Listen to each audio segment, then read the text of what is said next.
भगवान अपने प्रेमी भक्तों के वचन को सिद्ध करने के लिए, भक्तों की वाणी को सिद्ध करने के लिए आते हैं। इसलिए मैं निज भक्तन हाथ बिकाऊं, भक्त कहे सोई करूं निरंतर, बेचे तो बिक जाऊं।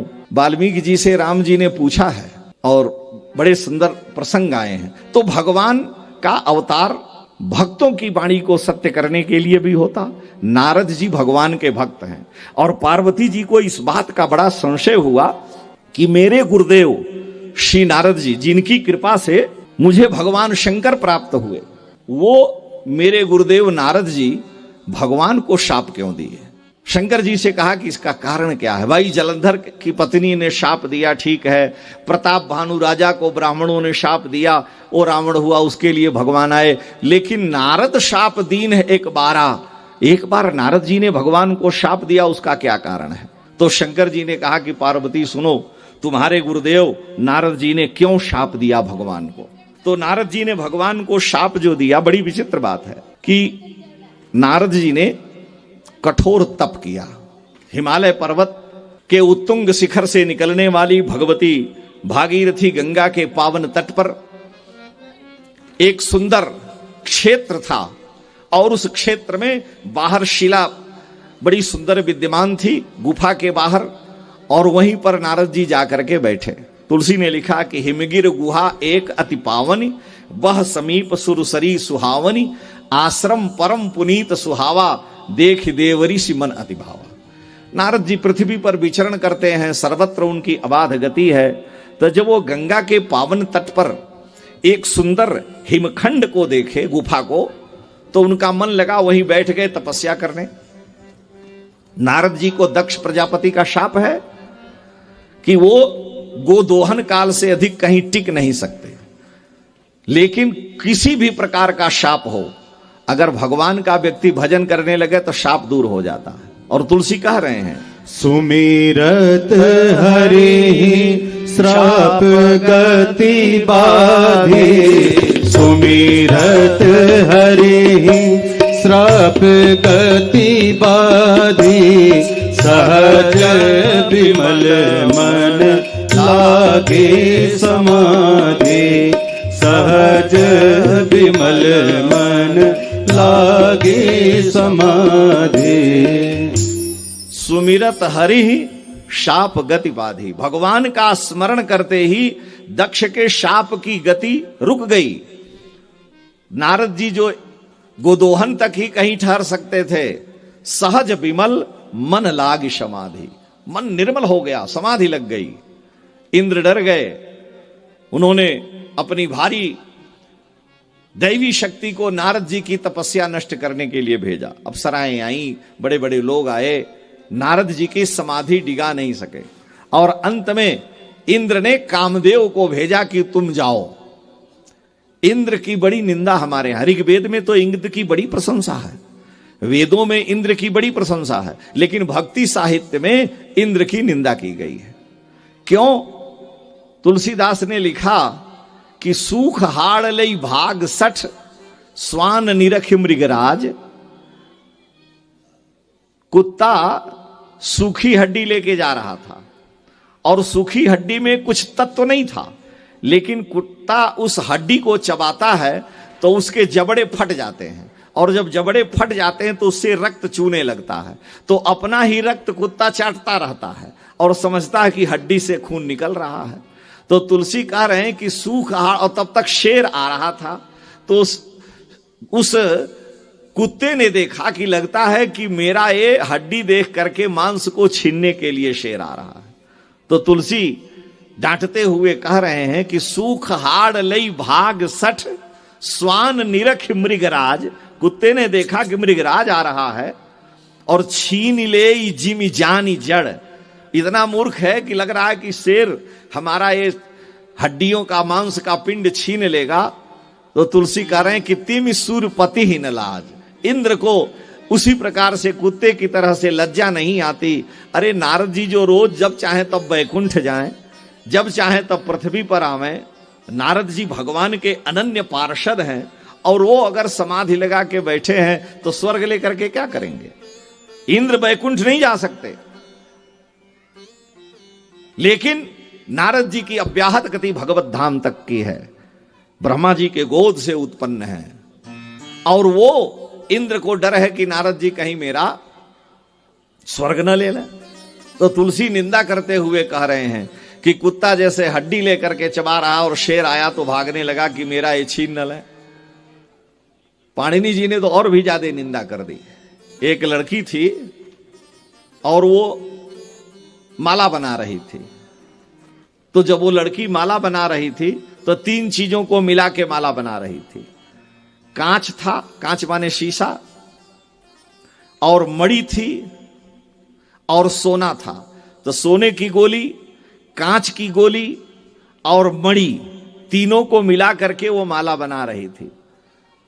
तो किसी विद्वान मनीषी ने, बुद्धिजीवी ने उस लड़की को देखा तो कहा तुम बड़ी विचित्र बात है, ये तीनों कहां सोना, कहां बहुमूल्य मणि और कहां कांच का टुकड़ा, इनकी परस्पर कोई बराबरी तुलना है ही नहीं, और तुम इसकी माला बना रही हो, ये बड़ी विडंबना की बात है।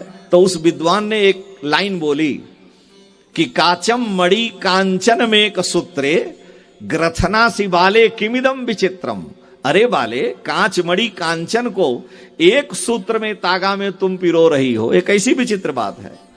काचम मणि कांचन में सूत्रे ग्रथना सी बाले किमिदम विचित्रम।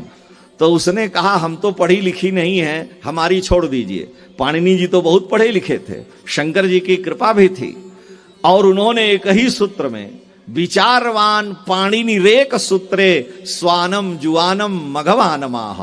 उन्होंने कुत्ता को, इंद्र को, स्वानम और नवजुवक पुरुष को, युवा को, तो स्वयुव मघोनाम अधत्ते सूत्र है पाणिनि जी का। कुत्ता यानी स्वान, युवान और मघवान एक ही सूत्र से तीनों सिद्ध होते हैं। तो जब पाणिनि जी ने तीनों को, कहां मनुष्य, कहां कुत्ता और कहां इंद्र, एक ही सूत्र में बांध दिया, तो हमने तो कांच मणि सोना को एक सूत्र में बांधा, ये कोई बड़ी बात नहीं है। यानी ये संभावनाएं हैं, ऐसा संभव हो सकता है।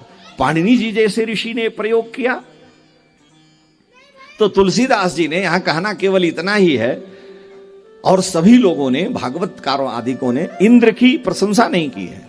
इंद्र की प्रायः इसीलिए निंदा की कि इंद्र ने स्वर्ग को पाकर के मर्यादा का उल्लंघन किया है। जब इंद्र ने अहल्या का अपमान किया तो वाल्मीकि रामायण के उत्तरकांड में लिखा है, और वहां अगस्त जी राम जी के दरबार में सुना रहे हैं, और उन्होंने एक प्रश्न किया राम जी ने अगस्त जी से कि भगवान मैं ये जानना चाहता हूं कि इंद्र मेघनाथ के हाथों बंदी क्यों हुए। मेघनाथ इंद्र को, स्वर्ग के देवता को जीत लिया, बांध करके अपने यहां रखा, इसका कारण क्या है। तो उन्होंने कहा कि इंद्र ने गौतम ऋषि की पत्नी अहल्या का अपमान किया है, इस पाप के कारण इंद्र को बंदी बनना पड़ा। और ब्रह्मा जी आए तो ब्रह्मा जी ने इंद्र को कहा कि अरे इंद्र, तुमने एक ब्राह्मण पत्नी का अपमान किया है, इसलिए पृथ्वी पर आगे चल करके जितने भी जार पुरुष होंगे उन सबके व्यभिचार पाप का चतुर्थांश तुम्हें मिलेगा। यह लिखा है वहां। यानी इंद्र ने, क्योंकि हमारे यहां कहा है कि जो लोग बड़े लोग करते हैं छोटे उस मार्ग पर चलते हैं। इंद्र राजा है, इसलिए बड़ों लोगों को बहुत सावधानी बरतनी चाहिए। पिता बीड़ी पीता है और बेटा से कहा कि जाओ बीड़ी एक बंडल खरीद लाओ, तो बेटा ले आके दे देता है। अब पिताजी रोज सवेरे उठ के मुंह में आग लगा करके हवन करते हैं, तो बेटा सोचता है कि पिताजी इतना पवित्र काम कर रहे हैं, मुंह से अग्नि का अग्निहोत्र करते हैं, तो हम भी जरा प्रैक्टिकल करें। क्योंकि बाप पर पूत, जाति पर घोड़ा, बहुत नहीं तो थोड़ा थोड़ा संस्कार तो आएगा। अगर हम में दोष है तो हम छिप के एकांत में अपने दुर्गुण को अपनी संतानों के सामने न लावें। इंद्र समर्थ हैं, लेकिन इंद्र ने एक ऋषि पत्नी का अपमान किया है, इसलिए तुम्हें उनके सभी जार पुरुषों के पाप का अंश तुम्हें भोगना पड़ेगा इंद्र। ये बड़ा भारी दोष है। तो नारद जी महाराज की तपस्या से इंद्र भयभीत हुए, कामदेव आया, नारद जी के चरणों में गिर पड़ा, लेकिन तुलसी कहते हैं कि काम कला कछु मुनि ही न व्यापी, निज भय डरेऊ मनोभव पापी। मनोभव माने कामदेव, भगवान नारायण के मन से उत्पन्न होने के कारण कामदेव का नाम मनोज है। मनसह जाता मनोजः, अथवा भगवान का पुत्र है। और वो कामदेव नारद जी के चरणों में गिर पड़ा, क्योंकि नारद जी को डिगा नहीं सका। नारद जी ने मान लिया कि मैंने कामदेव को जीत लिया। वो चरणों में गिरा, दृष्टि खोले, क्षमा कर दिया, जाओ। कामदेव ने कहा, महाराज बड़े बड़े लोगों को मैंने पटक दिया, लेकिन आज आपने हमें जीत लिया है, आज धन्य है आप। कबीर ने किसी को नहीं छोड़ा। कबीर अपने समय के बड़े क्रांतिकारी थे। कबीर कहते हैं कि अगर तनिक भी असावधान हुए बाबा जी माने सभी लोगों के लिए, खाली हमारे लिए नहीं। कबीर कह रहे हैं कि चेत करो बाबा बिलैया मारे मटकी, माया रूपी बिल्ली कामिनी तुम्हारे जीवन के मटके को फोड़ देगी। कबीर कहते हैं कि चेत करो माने सावधान हो जाओ, चेत करो बाबा बिलैया मारे मटकी, ब्रह्मा पे झपटी, शंकर पे झपटी और नारद जी को सभा बीच पटकी, चेत करो बाबा बिलैया मारे मटकी। ब्रह्मा जी का इतिहास आप जानते हैं, शंकर जी को मोहिनी रूप वाला आप जानते हैं। कबीर कह रहे हैं कि चेत करो बाबा बिलैया मारे मटकी, ब्रह्मा पे झपटी, शंकर पे झपटी, नारद जी को सभा बीच पटकी, ज्ञानी पे झपटी, ध्यानी पे झपटी और पंडित जी के पुराण ले सटकी, चेत करो बाबा बिलैया मारे मटकी। दुर्वासा के मन ही मन खटकी। इतना ही नहीं, कबीर कह रहे हैं दुर्वासा जी के भी उस माया ने अपना चक्कर ले लिया। कबीर कहे एक बार हमारे पीछे भी पड़ गई। हम संक्षेप में जा रहे हैं।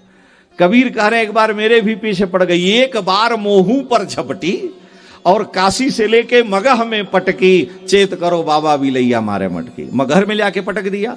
और वचन है कि जो कबीरा काशी मरे तो राम ही कौन नहीं हो रहा। काशी में मरकत के मुक्ति होनी शंकर जी देते हैं। अगर मगहर में मरने पर नरक निश्चित है तो मैं मगहर में जाकर शरीर छोड़ूं और राम नाम और उनकी महिमा का प्रचार हो। तो इसलिए कबीर कह रहे हैं एक बार मोहू पर झपटी, मैं नहीं चाहता था, लेकिन उस माया ने काशी से लेकर मगह में पटकी। तो लोगों ने पूछा कि जब सबको पटक दिया, ज्ञानी पे झपटी, ध्यानी पे झपटी, पंडित जी के पुराण ले सटकी, तो कोई बचा? तो कबीर कह रहे हैं हाँ, ये उत्तर दे रहे हैं कि हाँ, जिन्ह रघुनाथ चरण रथ यानी, जिन्होंने ठाकुर जी के चरणों को पकड़ लिया, यानी जिन्होंने अपने प्रभु श्री राम कृष्ण के चरणों को पकड़ लिया, उनके हो गए। जिन्ह रघुनाथ चरण रथ यानी, तिनके पास यह माया रूपी बिल्ली कबहू नहीं फटकी, चेत करो बाबा बिलैया मारे मटकी। और तुलसी कह रहे हैं कामदेव ने सारे सृष्टि में अपने काम का प्रभाव डाल दिया। तुलसी उदाहरण दे रहे हैं कि भय काम बस जोगी शतापस पावरन की को कहे, भय काम बस जोगी शतापस पावरन की को कहे। देख ही चराचर नारी मैं जे ब्रह्ममय देखत रहे, देख ही चराचर नारी में जो ब्रह्म में देखत रहे। अबला बिलो कहीं पुरुष में जग पुरुष सब अबलामयम, अबला बिलो कहीं पुरुष में जग पुरुष सब अबलामयम। दुई दंड भरे ब्रह्मांड भीतर काम कृत कौतुक अयम, दुई दंड भर ब्रह्मांड भीतर काम कृत अयम। दुई दंड भरी ब्रह्मांड भीतर काम कृत कौतुक अयम, दुई दंड भर ब्रह्मांड भीतर काम कृत कौतुक अयम। ये काम का प्रभाव तुलसी कह रहे हैं। काम का प्रभाव क्या है शंकर जी के समाधि पर? तो तुलसी कह रहे हैं कि भय काम बस जोगी तापस पावरन की को कहे। देखा ही चराचर नार में, जिनकी ब्रह्म दृष्टि थी स्त्री दृष्टि हो गई। स्त्रियां पुरुष को, पुरुष स्त्रियों को। अबला बिलो कहीं पुरुष में जग पुरुष सब अबलामयम। दुई दंड, ओनली 48 मिनट्स, दुई दंड भरी ब्रह्मांड भीतर काम कृत कौतुक अयम। और फिर तुलसी सार दे रहे हैं कि धरीन काहू धीर सबके धैर्य छूट गए। धरी न काहू धीर सबके मन मन सिज हरे। कामदेव ने सबके मन को वश में कर लिया। धरी न काहू धीर सबके मन मन सिज हरे। लेकिन जे राखे रघुवीर ते उबरे ते ही काल महू। तुलसी कह रहे हैं जे राखे रघुवीर, जिन्होंने रघुवीर को हृदय में धारण कर लिया, अथवा जिन्होंने राम जी के चरणों को हृदय में धारण किया, आज इनको राम जी ने रख लिया। जे राखे रघुवीर ते उबरे ते ही काल महू। और शंकर जी के तो हृदय में दिन रात वही राम राम होता है। ते ही पुनि राम राम दिन राते सादर जपहि अनंग अराती। राम जी ने भगवान शंकर से कहा कि आपका बड़ा चमत्कार है, काशी में मरने वालों का आप तारक मंत्र देकर उद्धार करते हैं, क्या करते हैं? तो शंकर जी भगवान श्री राम के पूछने पर कहते हैं कि इसमें मेरा कोई चमत्कार नहीं है। काशी मरत जंतु अवलोकी जासु नाम बल करो विशोकी। राम जी ने पूछा तो भगवान शंकर कह रहे हैं, प्रभु अहम भवन नाम गृणन कृतार्थो, मैं आपका नाम जप करके कृतकृत्य होता हूं। रहते कहां हैं? अहम भवन नाम गृणन कृतार्थो वसामि काश्याम अनिशम भवान्या। और भवानी के साथ काशी में रहता हूं। अहम भवन नाम गृणन कृतार्थो वसामि काश्याम अनिशम भवान्या। मुमुर्षुमाणस्य विमुक्तये हम। और काशी में जो मरने आता है या मरने वाला है उसके लिए, मुमुक्ति के लिए। मुमुर्षुमाणस्य विमुक्तये हम दिशामि मंत्रम तव राम नाम। उसके कान में आपके राम नाम का मैं उपदेश करता हूं। राम रामेति रामेति तारकम ब्रह्म संज्ञकम। राम राम राम ये तारक मंत्र है, शंकर जी देकर उद्धार करते हैं। इसलिए शंकर जी के हृदय में जब वह राम नाम है, शिव पुराण में तो है हलाहल विष पिए शंकर जी कंठ में आकर के वो नीला हो गया, नीलकंठ नाम हुआ। तो कहा शंकर जी के कंठ में वो आकर के क्यों जला? मुंह में उसको खत्म हो जाना चाहिए। तो कहा नहीं, हृदय में श्री राम नाम की अग्नि सदा जलती रहती है। और जब विष पिए तो कंठ से नीचे आकर श्री राम नाम की प्रचंड रकार अग्नि बीज है। बड़ी बड़ी यज्ञशाला जहां भी होगी तो रम बीज वहां लिखा जाता है अंदर। तो उस रंग रकार अग्नि बीज की प्रचंड ज्वाला भगवान शंकर के हृदय में है। और उस ज्वाला की लपट से उनके कंठ तक आया हुआ वो विष था, जल करके राख हो गया। राख नीला होता है, शंकर जी का नाम नीलकंठ हो गया। लेकिन उस राम नाम की प्रचंड अग्नि से तो भगवान शंकर पर तो कोई प्रभाव नहीं पड़ा। कामदेव ने नारद जी को चरणों में पकड़ करके कहा, महाराज आपने हमें आज जीत लिया। अब नारद जी बड़े फूले कि मैंने कामदेव को जीत लिया। शंकर ने कामदेव को जला दिया, लेकिन मैंने जीत लिया। दोनों में बहुत अंतर है। किसी को जीवन दान दे देना बहुत बड़ी बात है, किसी को मार देना ये सामान्य बात है। अच्छा देखिए, शिव पुराण में लिखा है, आप लोग विद्वान हैं जानते हैं, शिव पुराण में लिखा है कि इसमें नारद जी का कोई चमत्कार नहीं है। कामदेव का नारद पर प्रभाव नहीं पड़ा, इसमें नारद का कोई चमत्कार नहीं। कहा चमत्कार किसका है? कहा इसी स्थान पर बैठ करके भगवान शंकर ने अखंड 87,000 वर्ष की समाधि लगाई थी। और उनके तारकासुर के वध के लिए पुत्र की कामना से देवताओं ने जब कामदेव को भेजा तो शंकर ने तब शिव तीसर नयन उघारा, चितवत काम भयउ जरिछारा। तो यहीं पर भगवान शंकर ने कामदेव को जलाया है। इसलिए वहां काम की कोई गति नहीं काम करती है। लेकिन हमने मान लिया स्थान का प्रभाव है। जहां आप बैठे हैं ये भगवान, एक तो ज्योतिर्पीठ है, भगवान का दिव्य प्रकाश यहां हुआ है। और नृसिंह भगवान विद्यमान है, नृणाम सिंह नृसिंह, जो भगवान नृसिंह विद्यमान है उस भूमि का ये प्रभाव है कि यहां जो भी आप साधना सात्विक करेंगे या तांत्रिक माने तंत्र विधि से, तंत्र के भी दो भेद हैं, वाम तंत्र और दक्षिण तंत्र। दक्षिण तंत्र अगर आप यह बोल रहे हैं कि यज्ञ न यज्ञ में जंत देवा और पुष्प चढ़ा रहे हैं तब तो वेद हो गया। लेकिन ज्यों ही आप यह कहेंगे नाना सुगंध पुष्पाणी तो तंत्र हो गया।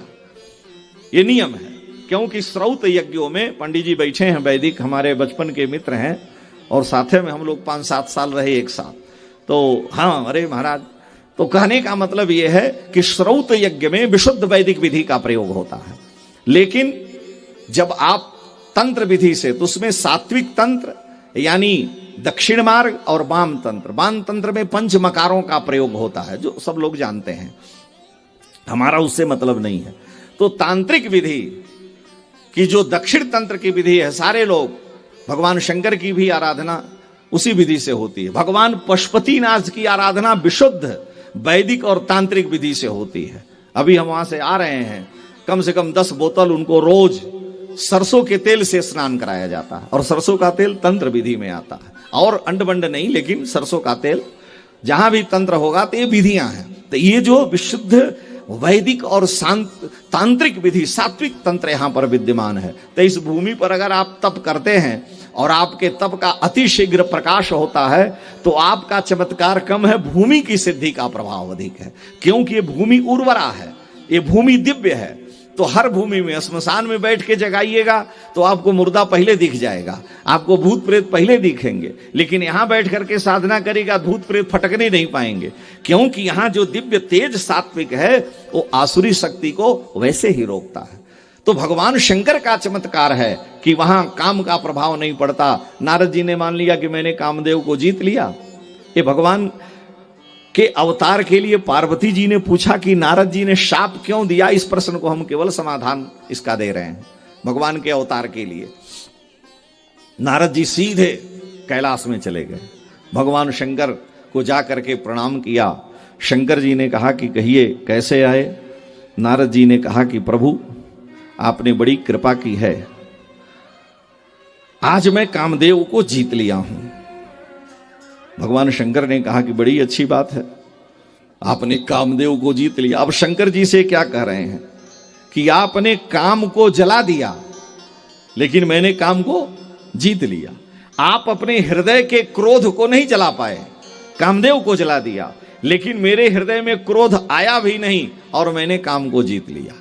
भक्त में यदि यह स्थिति आएगी तो वहां उस भक्त के गिरने का भय है, क्योंकि गुमान गोपाल ही भावत नाही, अहंकार अति दुखद डमरुआ। हमारे यहां महाभारत में और उपनिषद में लिखा है कि 2 अक्षर मृत्यु है और 3 अक्षर मोक्ष है। महाभारत में लिखा कि द्व्यक्षरम मृत्यु अहम मम, ये 2 अक्षर है। अहम में 2 अक्षर मृत्यु, मम 2 अक्षर मृत्यु। और तुलसी इसको कहते हैं कि मैं अरु मोर तोर तै माया, जेहि बस कीन्हे जीव निकाया। तो अहम और मम यही मृत्यु है। अहं के कारण ही संसार है, मम के कारण ही संसार है। तो द्व्यक्षरम मृत्यु अहम मम, और वही लिखा है कि त्र्यक्षरम मोक्षः, 3 अक्षर ही मोक्ष है, और वो क्या है, न मम, मेरा कुछ नहीं है। हे प्रभु सब आपका है, मैं भी आपका हूं। पंडित जी लोग अग्नि में आहुति देते हैं तो क्या बोलते हैं, इंद्राय स्वाहा इदम इंद्राय नमः, अग्नये स्वाहा इदम अग्नये नमः। वहां हे प्रभु मेरा कुछ नहीं, अपने स्वत्व का परित्याग। और भक्त में अगर ये आ गया कि मैंने किया, गीता में भगवान ने कहा है अर्जुन से कि सारे संसार के लोगों का तुम गला काट लोगे, भीष्म पितामह द्रोणाचार्य कृपाचार्य ये सब हैं, तुमको डर है कि इनको मारेंगे हम, पाप लगेगा।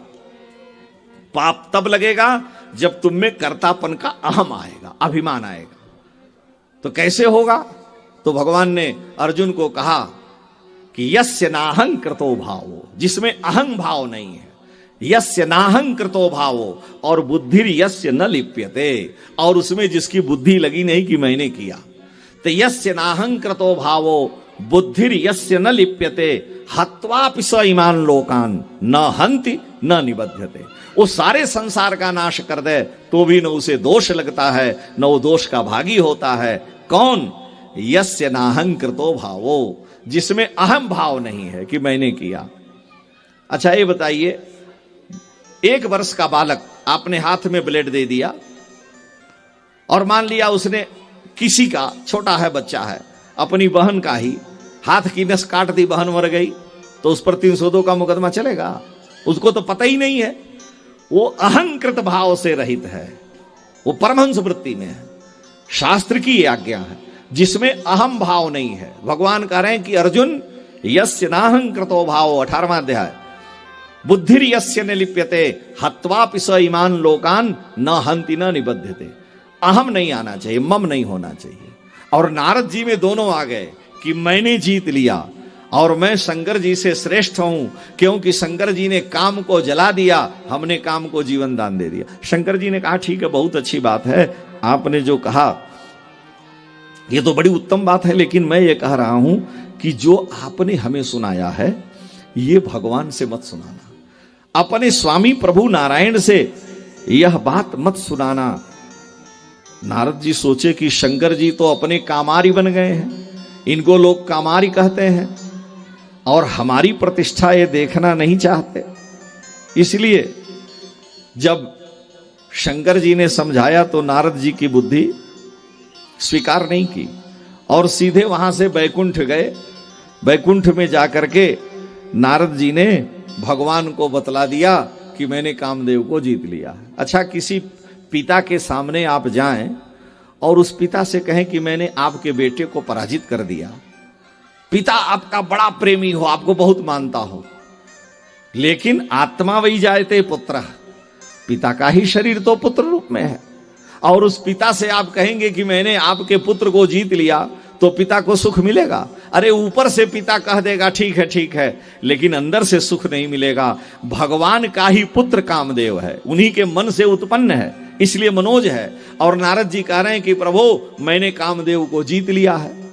शंकर जी ने जला दिया, हृदय के क्रोध अपने नहीं जला पाए, मैंने काम को जला दिया। भाई, क्रोध और काम ये दोनों पाप के मूल हैं, ये जानते ही हैं। तात तीन अति प्रबल खल, काम क्रोध और लोभ, मुनि विज्ञान धाम मन करहि निमिष मुक्षोभ। काम एष क्रोध एष रजोगुण समुद्भव, महाशनो महापापमा विद्येन में बैरिणम। इसलिए मुनीनाम पाप चांडाला, मुनि में महात्मा में अगर पाप है जिसका मूल काम क्रोध लोभ है तो उसकी भी चांडाल संज्ञा है। पक्षिणाम काक चांडाला, पशूनाम चैव कुक्कुरः, मुनीनाम पाप चांडाला, निंदकः सर्वत्र चांडाला।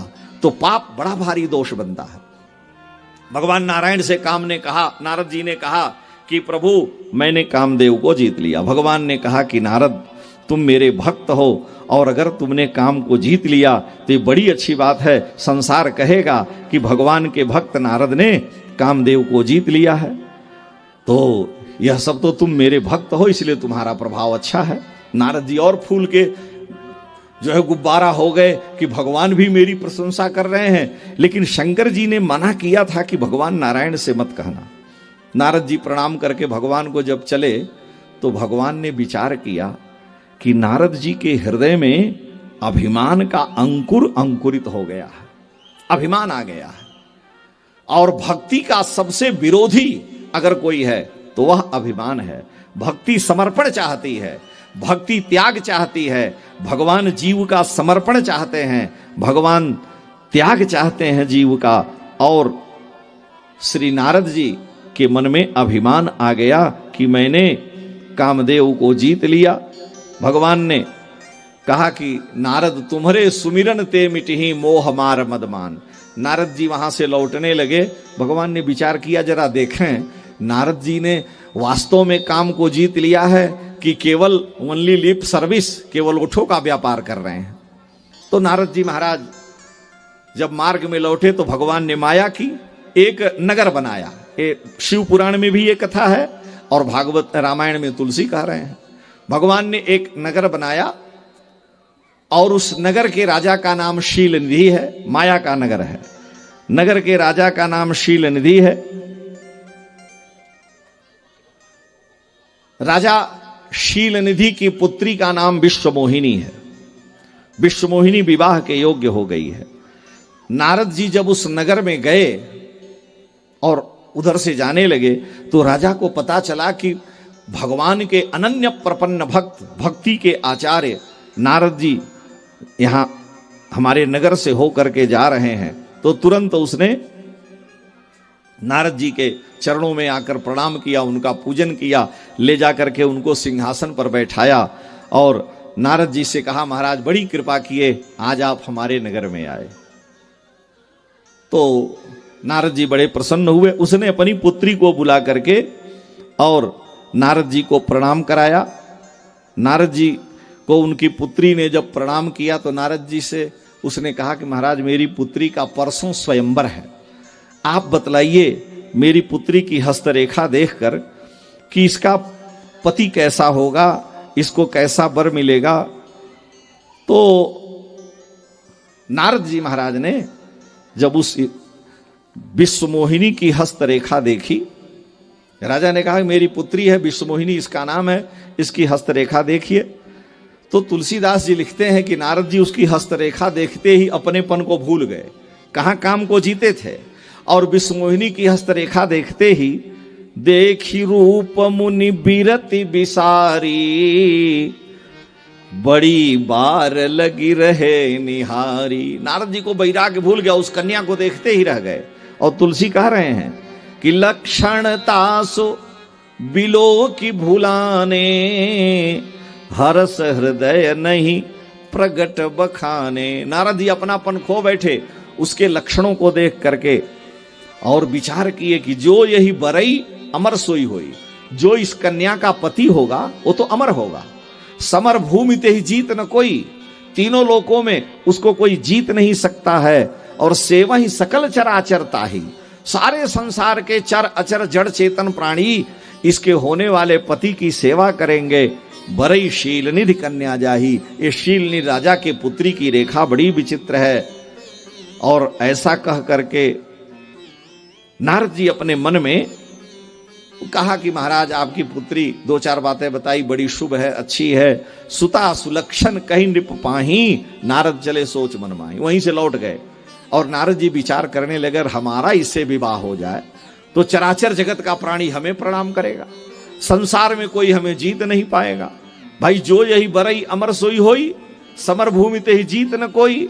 और इतना ही नहीं, सेवा ही सकल चराचरता ही, बरई शील निधि कन्या जाही। तो नारद जी महाराज वहीं से लौट गए।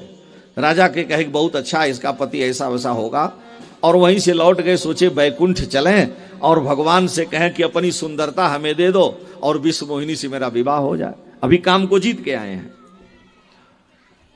लेकिन सोचे कि बैकुंठ जाने आने में टाइम लगेगा, तब तक स्वयंवर का समय आ जाएगा। और हम अपने अगर चले गए स्वयंवर में तो हमारी दाढ़ी बाल देख करके हमको कहां जयमाला डालेंगे, पैसे ही भगा दिया जाएगा वहां से।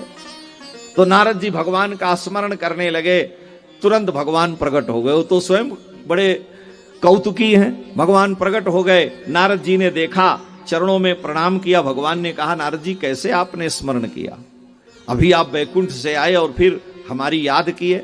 नारद जी ने कहा कि प्रभु मैं आपका रूप चाहता हूं कि अपनी सुंदरता, अपना दिव्य रूप हमें दे दीजिए। भगवान ने कहा उससे क्या करोगे। नारद जी ने कहा कि आपसे सृष्टि में सुंदर कोई नहीं है, अगर आपका रूप मिल जाए तो कन्या हमारे गले में जयमाला डाल देगी, हमारा विवाह हो जाएगा।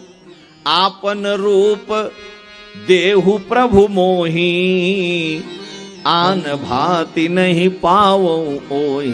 दूसरा कोई उपाय उसके मिलने का नहीं है। जही विधि होए नाथ हित मोरा, जही विधि होए नाथ हित मोरा, करहु सो बेगी दास मैं तोरा, करहु सो बेगी दास मैं तोरा। निज माया बल देखी विशाला, निज माया बल देखी विशाला, ये हंसी बोले दीन दयाला, ये हंसी बोले दीन दयाला। जही विधि होई परम हित, नारद सुनहु तुम्हार, सोई हम करब न आन कछु, बचन न मृषा हमार। भगवान नारायण ने, नारद जी ने कहा कि आपन रूप देव प्रभु मोही, हमें अपना रूप दे दीजिए। भगवान ने कहा करोगे क्या? कहे विश्व मोहिनी को हम पाना चाहते हैं। भगवान ने कहा कि बड़ी अच्छी बात है। और नारद जी ने जब ये बात कही तो भगवान ने कहा कि और कुछ चाहिए? नारद जी ने कहा कि जैसे मेरा हित हो आप करिए, अपना रूप तो दीजिए ही, लेकिन जेहि विधि होई नाथ हित मोरा, करो सुबेग दास मैं तोरा। मैं आपका दास हूं, जल्दी ऐसा करिए। भगवान ने कहा इतनी जल्दी क्या लगी? नारद जी ने कहा स्वयंवरे बीत जाएगा, मन ही मन, ऊपर सामने से तो नहीं कहे। भगवान ने कहा अच्छा ठीक है। लेकिन नारद जी ने जब ये कहा कि जेहि विधि होई नाथ हित मोरा, करो सुबेग दास मैं तोरा, मैं आपका दास हूं, जल्दी करो। गीता में भगवान ने अर्जुन से कहा कि अर्जुन सर्वधर्मान परित्यज्य माम एकम शरणम ब्रज। सर्वधर्मान परित्यज्य, जितने भी धर्म हैं, जो भी कर्तव्य कर्म है पिता के लिए, माता के लिए, समाज के लिए, छोड़ो उसको। सर्वधर्मान परित्यज्य, सबसे पहले माम एकम शरणम ब्रज, मेरी शरण में आ जाओ। और जब तुम्हें यह चिंता है कि मैं किसी को मारूंगा पाप लगेगा, तो भगवान कह रहे हैं कि अहम त्वाम सर्व पापेभ्यो मोक्षयिष्यामि मा शुचौ, मैं तुम्हें सारे पापों से मुक्त कर दूंगा, मेरे हो जाओ। मेरे हो करके तुम जो कुछ करोगे। सेवक स्वामी की भाषा बोलता है, इसलिए दूत को, सेवक को दंड का विधान नहीं है, क्योंकि वो तो स्वामी की सेवा में है। तो जब हम भगवान के दास हो गए, भगवत कैंकर्य परायण हो गए, तो हमारे द्वारा किया जाने वाला जो दोष है वो स्वामी का दोष माना जाएगा। और जब हम प्रपन्न हैं तो भगवान हमारी रक्षा करेंगे। इसलिए भगवान कह रहे हैं कि अर्जुन अहम त्वाम त्वा सर्व पापेभ्यो मोक्षयिष्यामि मा शुचौ। अच्छा देखिए, गीता का पहला अध्याय विषाद योग है। विषाद योग में अर्जुन बहुत रोए गए। उसके बाद भी अर्जुन बोले और आगे चले गए। लेकिन भगवान कृष्ण, अरे मित्र हैं, सखेति मत्वा प्रसभम यदुक्तम, इतने ही तैसी बेचारे रो रहे हैं, धनुष बाण फेंक करके नीचे आ गए। श्री कृष्ण को करुणा आनी चाहिए, दया आनी चाहिए, बेचारे को इतना रुलाने की क्या जरूरत है। लेकिन भगवान रथे पर बैठे, अर्जुन सारथी नीचे आ गया। लेकिन जब अर्जुन भगवान का चरण पकड़े और यह कहने लगे कि कार्पण्य दोषो पहत स्वभावः पृच्छामि त्वाम धर्म सम्मूढ़ चेता। हे प्रभु, धर्म के विषय के ज्ञाता आप हैं, और कार्पण्य कायरता रूपी दोष से मैं उपहत हो गया हूं। क्षत्रिय स्वभाव, मुझ में कायरता कहां से आ गई? तो कार्पण्य दोषो पहत स्वभावः पृच्छामि त्वाम धर्म सम्मूढ़ चेताः। क्या यच्छ्रेयः स्यात् निश्चितम रोहितन में, मेरी बुद्धि काम नहीं कर रही है। मेरे लिए जो श्रेय है, कल्याणकारी, निश्चितम ब्रूहितन में, आप निश्चित रूप से मुझे बतावें। तो भी भगवान कुछ नहीं बोले। अर्जुन ने कहा कार्पण्य दोषो पहत स्वभावः, कायरता रूपी दोष से मेरा स्वभाव क्षत्रिय तेज उपहत हो गया, ढक गया है। भगवान कुछ नहीं बोले। अर्जुन ने कहा पृच्छामि त्वाम धर्म सम्मूढ़ चेता, हे धर्म सम्मूढ़ चेता, मैं आपसे पूछ रहा हूं, तो भी नहीं बोले। अर्जुन ने कहा यत् श्रेयः स्यात् निश्चितम रोहितन में, जो मेरे लिए श्रेय कल्याणकारी हो बतलाओ, तो भी भगवान नहीं बोले।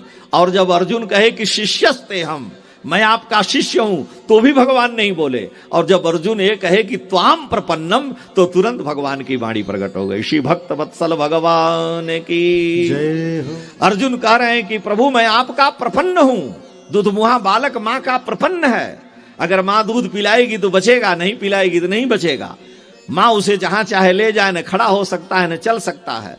शिष्य होने में तो शिष्य चलता फिरता है, लेकिन प्रपन्न बालक सद्यः प्रसूता बच्चे की तरह से है। जैसे बिल्ली अपने बच्चे को जब तक वो निष्क्रिय रहता है, मुंह में पकड़ करके एक जगह से दूसरी जगह ले जाती है, और जब वो स्वयं चलने लगता है तो उसकी चिंता नहीं करती है। और प्रपन्नता ये है।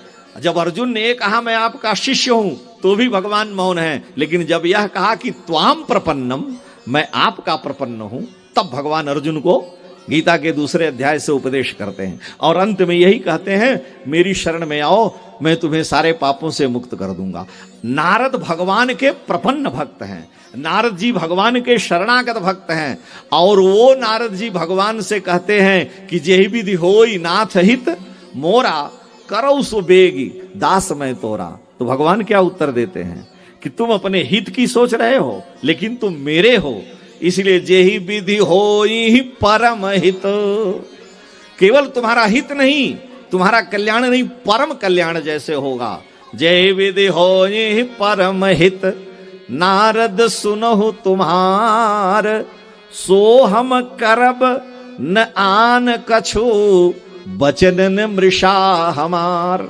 हम वही करेंगे और तुम्हारा हित नहीं, परम हित करेंगे।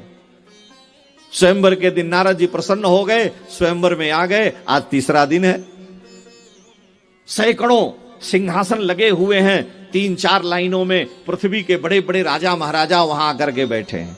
ये सब माया का नगर है। भगवान नारद जी के ऊपर अपनी माया का प्रयोग करके देखना चाहते हैं कि काम को जीते हैं और क्या करते हैं। बड़े बड़े राजा महाराजा बैठे हैं, नारद जी भी एक सिंहासन खाली था, वहां जाके बैठ गए। सोचे कि भाई विश्वमोहिनी आएगी, अब तो भगवान ने हमें अपना रूप दे ही दिया है, तो हमारे अलावा किसका वर्ण करेगी, क्योंकि भगवान से सुंदर तो संसार में कोई है ही नहीं, भगवान से सुंदर कोई है नहीं। इसलिए नारद जी बैठ गए। शंकर जी ने सोचा कि जरा देखें, नारद जी काम को जीते थे, हमको बताए थे, तो अपने 2 गणों को भेज दिया, जरा जाओ नारद जी के पास और देखना विश्वमोहिनी के स्वयंवर में नारद जी हैं, पता लगाना कि नारद जी की क्या दशा है। तो वो दोनों शंकर जी के चेले नारद जी के ही दाएं बाएं सिंहासन पर बैठ जाते हैं और बैठ गए। विश्वमोहिनी स्वयंवर में जयमाला लेकर के चली। जब जयमाला लेकर के चली तो एक लाइन में राजकुमारों को देखते हुए जा रही है, किसी के गले में जयमाला नहीं डाला।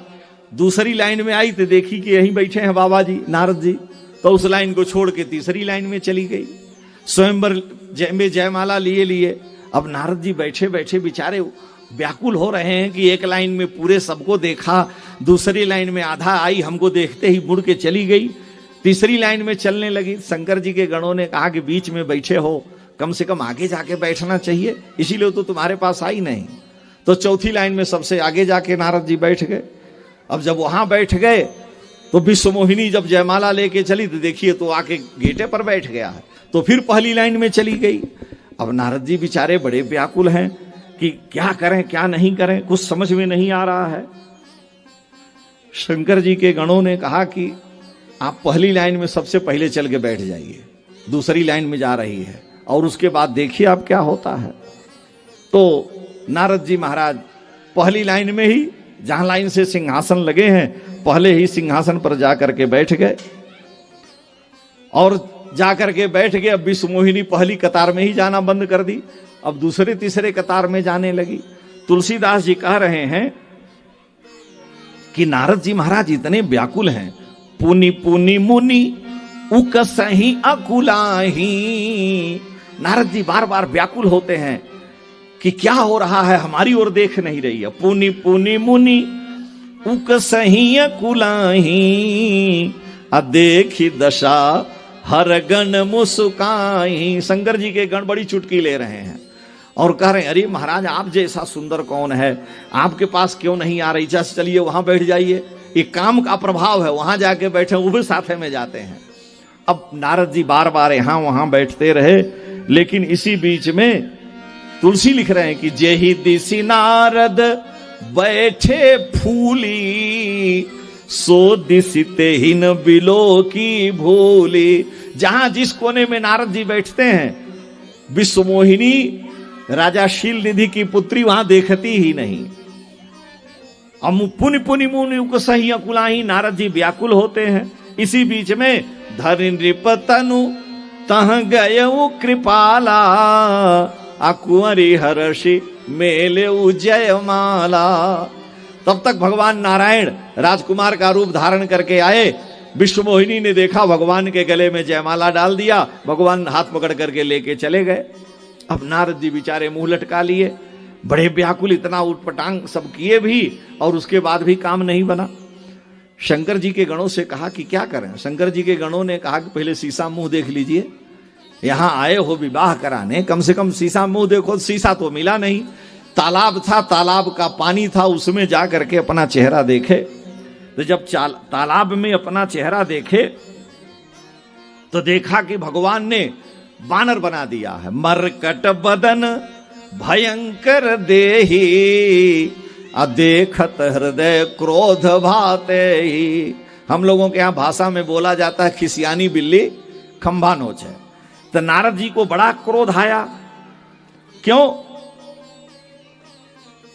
कि मरकट बदन भयंकर देही, पानी में अपना मुंह देखे तो मरकट बंदर बने हुए हैं, और बड़ा क्रोध आया कि भगवान ने मेरा बड़ा अपमान कराया। लेकिन शंकर जी के गणों पर पहले खिसियानी बिल्ली, शंकर जी के गणों पर बिगड़ गए मूर्खों। जब तुम जानते रहे कि हम बानर बने हैं तो यहां से उठा के वहां बैठाए, वहां से उठाकर वहां बैठाए, तुमने हमारी इतनी बेइज्जती कराई।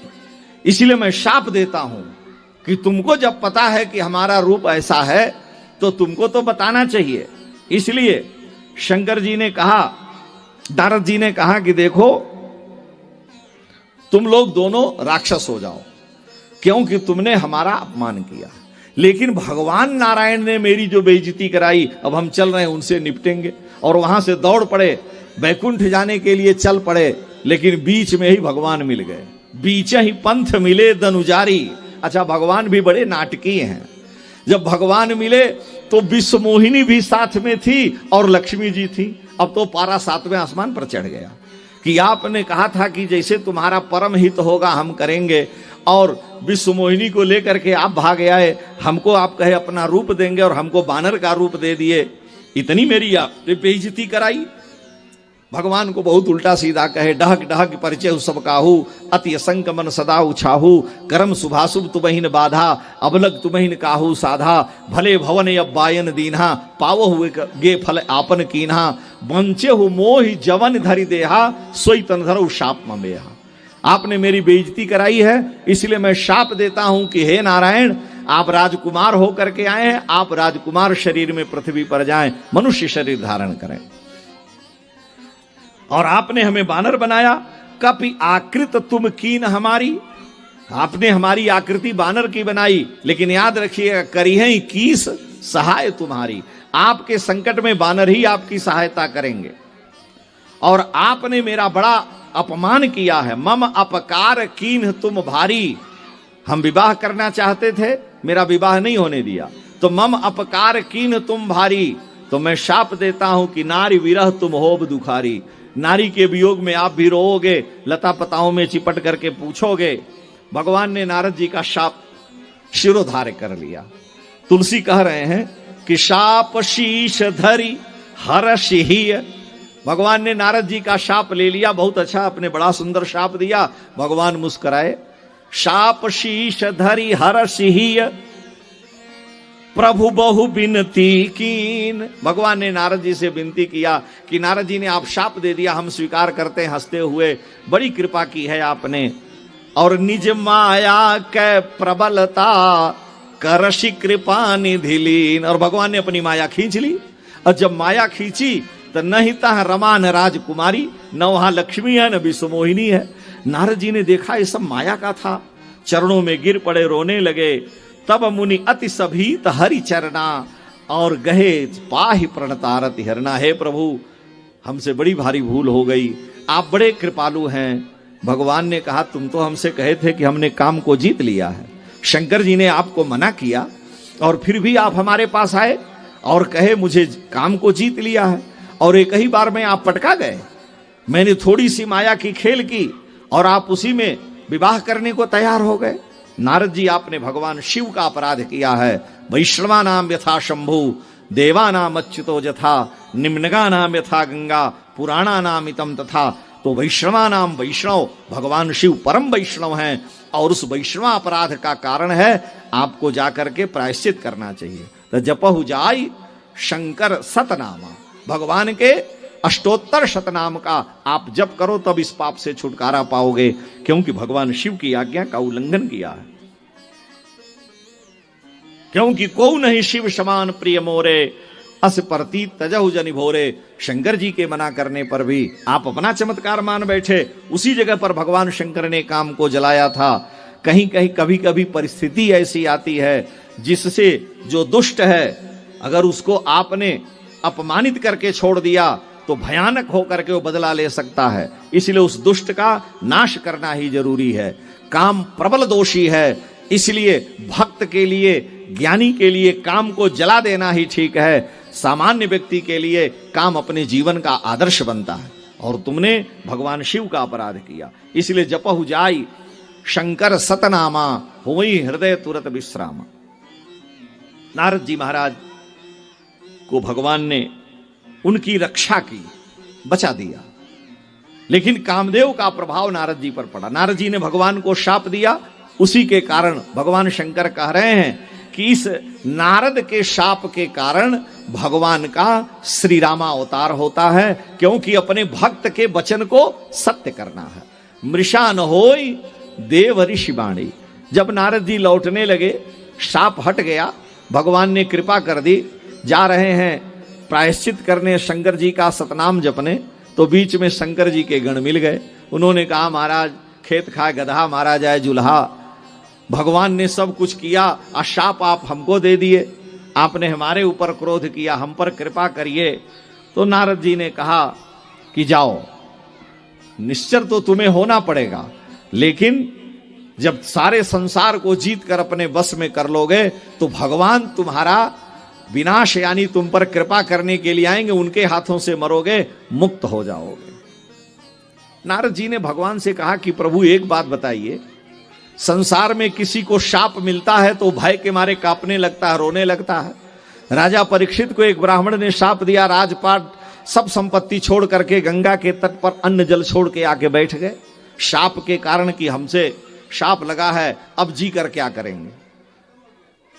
तो नारद जी ने कहा कि प्रभु मैंने आपको शाप दिया कि आप मनुष्य शरीर में, राजकुमार शरीर में आवें, पत्नी के लिए दुखी हो, बानर आपकी सहायता करें, तो आप प्रसन्न रहे, हंसते रहे। मैं ये जानना चाहता हूं कि शाप देने पर भी आप डरे नहीं और आप प्रसन्न हैं, इसका क्या कारण है। भगवान ने कहा कि नारद जी आपने बहुत अच्छा शाप दिया है। भाई शाप शीश धरी हर्ष ही, मैं क्यों नहीं प्रसन्न हूं। आपने हमें शाप दिया कि आप राजकुमार शरीर में, मनुष्य शरीर में आवे राजकुमार रूप से, तो कम से कम अभी ये कन्फर्म हो गया आपके शाप से कि मुझे क्षत्रिय कुल में राजकुमार शरीर धारण करने को मिलेगा, घोड़ा गधा बैल गाय भेड़ बकरी का शरीर नहीं मिलेगा। तो मैं प्रसन्न हूं कि शाप आपने बड़ा पॉजिटिव दिया। नारद जी ने कहा कि ठीक है, लेकिन हमने तो ये भी शाप दिया है कि आप मनुष्य शरीर में आएंगे और नारी विरह तुम होब दुखारी, पत्नी के लिए आप दुखी होंगे, रोएंगे, बन बन भटकेंगे। भगवान ने कहा कि ये और अच्छी बात आपने कही, आप विवाह करना चाहते थे, आपका विवाह हुआ नहीं, आपने शाप दिया कि हम पत्नी के वियोग में, पत्नी से वियोग हो जाएगा, दुखी होंगे, रोएंगे, तो हम इसलिए प्रसन्न हैं कि कम से कम इतना तो कन्फर्म है कि विवाह हो जाएगा, तुम्हारे जैसे तो नहीं रहेंगे। तो तुम्हारे वरदान में ये भी एक अच्छी बात है कि विवाह कन्फर्म है, जो बाद में होगा सो देखा जाएगा। नारद जी ने भगवान से कहा कि प्रभु मैंने आपको शाप दिया और कहा कि करिहे 21 सहाय तुम्हारी, आपकी सहायता बानर करेंगे क्योंकि आपने हमें बानर बनाया।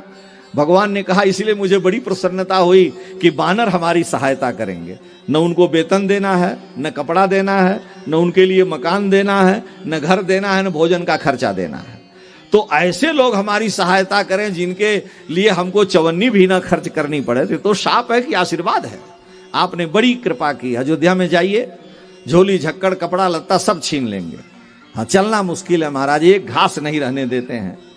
तो हम लोग कल्पना करते हैं जब अयोध्या में राम जी की नगरी में इनका इतना उपद्रव है, तो रावण जैसे दुष्ट की नगरी का अगर उन्होंने तहस नहस कर दिया तो ये कोई बड़ी बारी बात नहीं। सरकार गाड़ी भेजती पकड़ने के लिए, जो पकड़ने वाला था पहले उसी को काट लेते हैं, वो भाग जाता है गाड़ी लेकर के, एक आध पकड़ाए नहीं तो कुछ नहीं। ये इसीलिए नारद जी ने से भगवान ने कहा कि हमको तो कोई खर्चा ही नहीं है, वो सारी सहायता भी करेंगे, उनको कुछ देना लेना नहीं। उसी शाप के कारण भगवान का अवतार होता है। शंकर जी ने कहा कि पार्वती नारद शाप दीन एक बारा, एक कल्प ते ही लगी अवतारा। भगवान के अवतार के अनेक कारण हैं, एक ये भी कारण है। अच्छा, एक कथा इसी से जुड़ती हुई आपको सुना दें। जब राम जी वन में हैं, सुग्रीव को राज्य मिल गया है, 4 महीने भगवान प्रवर्षण पर्वत पर रहे। उसको वाल्मीकि रामायण में प्रश्रवण गिरी कहा गया है। तो प्रश्रवण गिरी पर भगवान 4 महीने बरसात भर रहे, दोनों भाई पत्नी की चिंता करते हुए परस्पर ज्ञान विज्ञान की चर्चा करते हैं। नारद जी सीधे वहां पहुंच गए। नारद जी इसलिए गए कि हमारे शाप को स्वीकार करके भगवान मनुष्य शरीर में आकर पत्नी के वियोग में प्रश्रवण गिरी पर विद्यमान है। नारद जी मन में विचार करते हैं कि मोर शाप करी अंगीकारा, सहत राम नाना दुख भारा। हमारा शाप लेकर राम जी बड़े दुखी हैं, चलूं आज जरा चर्चा करूं। नारद जी आए, भगवान ने देखा नारद जी आए हैं। नारद जी ने भगवान के चरणों में प्रणाम किया। भगवान ने कहा बैठिए। नारद जी ने कहा कि प्रभु मैंने शाप दे दिया, आपको इतना दुख उठाना पड़ रहा है। भगवान ने कहा कोई सुख दुख नहीं, सुख दुख में जो एक रस है वो हमारी कोटि का है, और जो सुख दुख में प्रसन्न और हर्षित हो वो तुम्हारी कोटि का है। नारद जी ने कहा मेरे मन में इतने वर्षों से एक जिज्ञासा, एक प्रश्न है और आज तक उसका समाधान नहीं हुआ है। यहां तीसरा कोई नहीं है, इसलिए मैं आज आपसे अपने प्रश्न का, जिज्ञासा का समाधान कराना चाहता हूं। भगवान ने कहा बोलिए। नारद जी ने कहा कि प्रभु मैं एक बात पूछ रहा हूं कि जब विवाह में चाहूं कीन्हा तो प्रभु के ही कारज करई न दीन्हा। जब मैं विश्वमोहिनी से विवाह करना चाहता था तो आपने मेरा विवाह क्यों नहीं होने दिया? संसार में विवाह काटने वाले को तो दोषी माना जाता है, और आप हमारा विवाह होने नहीं दिए, क्या कारण है? तो भगवान ने नारद जी से कहा कि नारद सुनो, एक पिता के 2 पुत्र हैं, तो मैं जगत पिता हूं, मेरे 2 पुत्र हैं। एक बड़ा पुत्र है, एक छोटा पुत्र है। मेरे लिए ज्ञानी बड़ा पुत्र है और भक्त छोटा पुत्र है। इसलिए जैसे मां अपने बड़े पुत्र की चिंता नहीं करती है, बड़ा पुत्र 16 वर्ष का है, आग के पास जाए, तालाब में जाए, छत पर चढ़ जाए, मां को कोई चिंता नहीं रहती, क्योंकि वो ज्ञानी है। बड़ा पुत्र मेरे लिए ज्ञानी है, लेकिन छोटा जो दुधमुहा पुत्र है वो मेरा भक्त है, और भक्त मेरा छोटा पुत्र है। अगर छोटा पुत्र आग के पास जाता है, जल के पास जाता है, तो मां चिंता करती है, दौड़ के झपट के उसको वहां से उठा लेती है। तो मेरे 2 पुत्र हैं, एक शंकर जी हैं जो ज्ञानी हैं, और एक नारद हैं जो भक्त हैं। तो मोरे प्रौढ़ तनय सम ज्ञानी, ज्ञानी मेरे प्रौढ़ पुत्र के समान है, और बालक सुत सम दास अमानी, और जो मेरा छोटा भक्त है वो बालक सुत सम दास अमानी, मेरा दास मुझे छोटे बालक की तरह से प्रिय है। तो बड़े बालक की मुझे चिंता नहीं है, शंकर जी की चिंता नहीं, क्योंकि तो ज्ञानी है।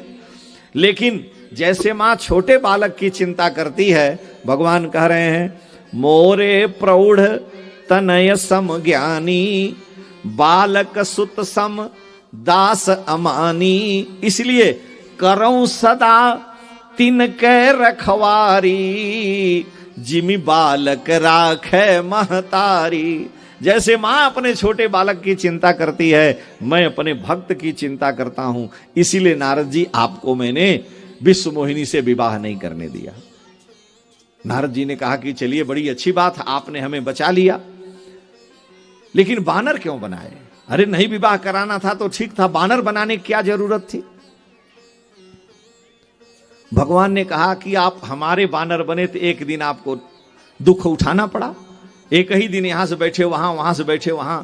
तो हमारे बानर बने तो एक दिन आपको नाचना पड़ा। लेकिन अगर विश्वमोहिनी के बानर बन जाते, स्त्री के बानर बन जाते, तो सारा जीवन नाचना पड़ता। नारी विवश नर सकल गोसाई, नाचई नट मर कट की नाई। अगर आपने स्त्री की गुलामी स्वीकार कर ली, नारी के बस में हो जाते, तब जीवन भर तुम्हें नाचना पड़ता।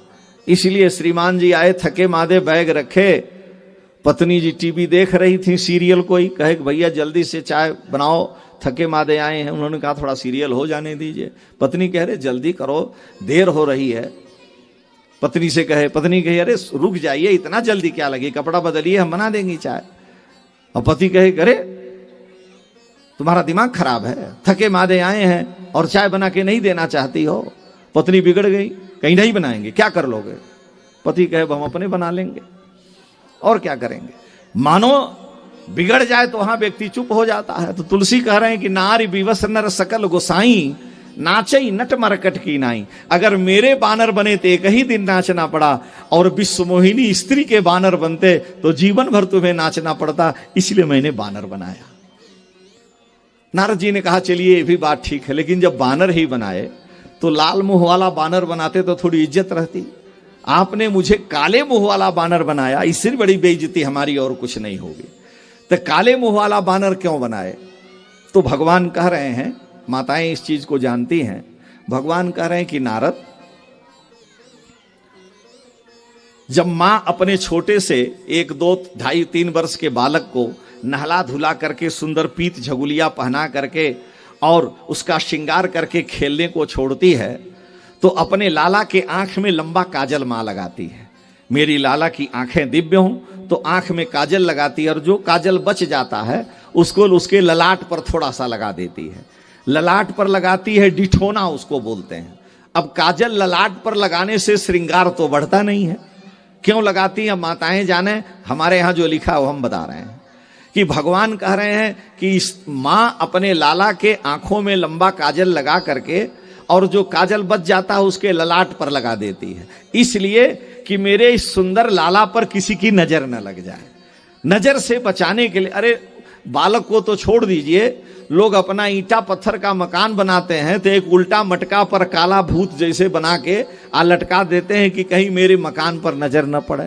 तो जब ईंटे पत्थर के मकान पर नजर लग सकती है, तो भगवान की सृष्टि का मनुष्य, वो भी दुधमुहा बालक 2-3 वर्ष का, उसकी सुंदरता, रे महाराज कुत्ते का पिल्ला कितना सुंदर लगता है, सुअर के बच्चे, मनुष्य तो भगवान की सृष्टि का सबसे दिव्य है।